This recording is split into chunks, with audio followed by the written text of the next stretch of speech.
கேளுங்க பேசுங்க.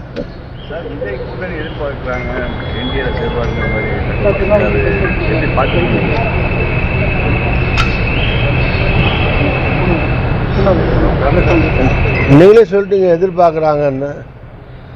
அதனால தெரியாத கூட்டணி ஒரு கூட்டணியில் வந்து விஜய் வேற கூட்டணியோட சேர்றாரா தனியாக நிற்கிறாரா தெரியாது. அதை பற்றி முழுமையாக தெரியாமல் எப்படி கருத்து சொல்ல முடியும்? அது ஒரு வேலையெல்லாம் அப்படி சேர்ந்தா என்னன்னு சேர்ந்தா தானே சொல்ல முடியும். சேர்ந்தா என்ன சேரலைன்னா என்னன்னு சேர்ந்தா தான் சொல்ல முடியும் சேர்ந்தா என்னன்னு. அதனால் இப்போதைக்கு சேராமல் தனியாக தான் இருக்கார். தனியாக இருந்ததுன்னா கஷ்டம். எங்கள் கூட்டணி வலுவான கூட்டணி. திமுக காங்கிரஸ் உள்ளிட்ட எங்களுடைய கூட்டணி மிக பலமான வலுவான கூட்டணி. எங்களுடைய கூட்டணி மாபெரும் வெற்றியை பெறும். அவர் எங்கேயும் சேராமல் இருக்கிற போது சேர்ந்தா என்னங்கிறதெல்லாம் அப்படி கருத்து சொல்ல முடியாதுல்ல.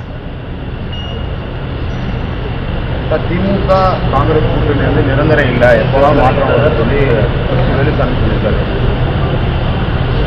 எலெக்ஷன் அறிவிச்சு நேற்று எலெக்ஷன் அறிவிப்பு வந்துருச்சு. வர 30ஆம் தேதி நாமினேஷன் ஸ்டார்ட் ஆகுது. 6ஆம் தேதி வரைக்கும் நாமினேஷனு. 23 எலெக்ஷன் நடக்க போகுது. இதுக்குள்ளே என்ன மாற்றம் இல்லாமல் போகிறதுக்கு என்ன இருக்குது? இறுதி நேரத்தில் கூட அரசியல் மாற்றம் வரலாம் அப்படிங்கிற அதெல்லாம் ஒரு மாற்றமும் வராதுங்க.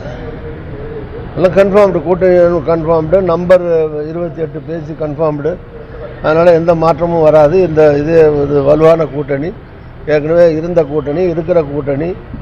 அதனால் இந்த கூட்டணி இந்த சட்டமன்றத்தை பொறுத்த வரைக்கும் எந்த மாற்றமும் எதுவும் வர்றதுக்கெல்லாம் வாய்ப்பு கிடையாது. கண்டிப்பாக கூட்டணிக்குள்ளே கூட்டணி பலமாக இருக்குது, வலுவாக இருக்குது, ஒற்றுமையாக இருக்குது. ஒன்றும் பிரச்சனை இல்லை. பெண்களுக்கு பாதுகாப்பான மாநிலம் முதல்ல அடிக்கடி சொல்லிட்டு இருக்காரு. ஆனால் கோவையில் நேற்று போலீஸ் ஸ்டேஷன்லேயே பாலியல் பலாத்காரம் இல்லை.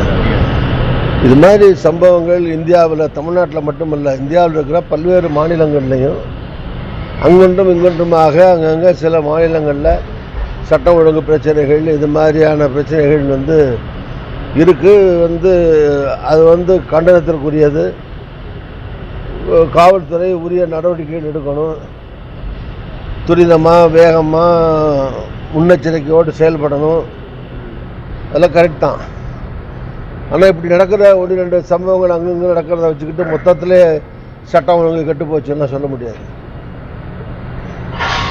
தேர்தல் நீங்கள் போட்டிடுவீங்களா சார்? போட்டிடலாமா வேணாமா?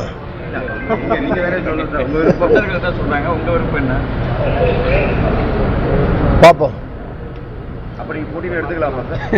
இல்லை, பார்ப்போம்னா போட்டி போடணும்னு எடுத்துக்கலாம், போடலன்னு எடுத்துக்கலாம்ல.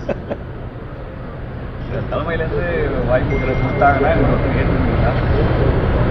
இல்லை, ஏற்கனவே இப்போ அறந்தாங்கி தொகுதியிலே என்னுடைய மகன் ராமச்சந்திரன் அங்கே சட்டமன்ற உறுப்பினராக இருக்கார்.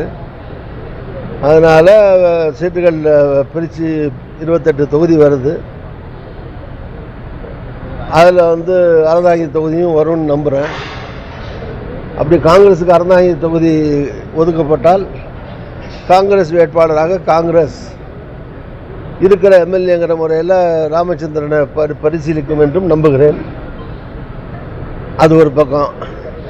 இதை தாண்டி நான் அறந்தாங்கியில் நிற்க மாட்டேன். அறந்தாங்கியில் சீட்டு ஒதுக்கப்பட்டால், காங்கிரஸுக்கு ஒதுக்கப்பட்டால், காங்கிரஸில் வேட்பாளர் ராமச்சந்திரன் ஒதுக்கப்பட்டால் அவர் தான் நிற்பார். அதனால் நான் அறந்தாங்கியில் நிற்க மாட்டேன். திருச்சியில் நிற்க வாய்ப்பு இருக்காது. நீங்களே நீங்கள் சொன்னால் யோசிப்போம். அதுக்கு சும்மா நீங்கள் கேட்கறதுக்காக சொன்னாங்க. எனக்கு அது மாதிரி இஷ்டம் இல்லை. என்ன, எனக்கு எம்எல்ஏ ஆணுங்கிறது இஷ்டம்லாம் கிடையாது. ஈவன் சொல்ல போனால் தமிழ்நாட்டில் மந்திரி ஆணுங்கிற இஷ்டம் கூட கிடையாது. புரியுதா? எம்எல்ஏ ஆசையும் கிடையாது, மந்திரி ஆசையும் கிடையாது. இப்போ எம்ஜிஆர்கிட்ட மந்திரியாக இருந்தாச்சு 10 வருஷம். வாஜ்பாயிட்ட மந்திரியாக இருந்தாச்சு. அதனால் மந்திரி ஆகிற ஆசையெல்லாம் எனக்கு கிடையாது. முடிஞ்சால் திருப்பி எம்பி ஆவேன். ராஜ்யசபாவோ லோக்சபாவோ எம்பி ஆனால் ஆவனே தவிர தமிழ்நாட்டில் மந்திரி ஆகிறதுக்கெல்லாம் எனக்கு ஆசை கிடையாது. அதனால் எம்எல்ஏக்கு நான் போட்டியிட மாட்டேன். யாராவது நம்ம காங்கிரஸ் தோழர்கள் நண்பர்கள் வரட்டும். 28 பேர் இருக்குல்ல, திருச்சியில் எம்எல்ஏ கிடையாது, வரணும். அந்த மாதிரி இல்லாத மாவட்டங்களில் இருக்கிற மாவட்டங்களில் எங்கெங்கே வாய்ப்பு இருக்கிற இடங்களில் தொகுதிகளில் பல ஆண்டுகளாக கட்சியில் கூட இருக்கிற தோழர்கள், காங்கிரஸ் இருக்கிற தோழர்கள் முடிஞ்ச இடங்களில் அவங்க வருவாங்க, வரணும். ஓகே, ரொம்ப மகிழ்ச்சியா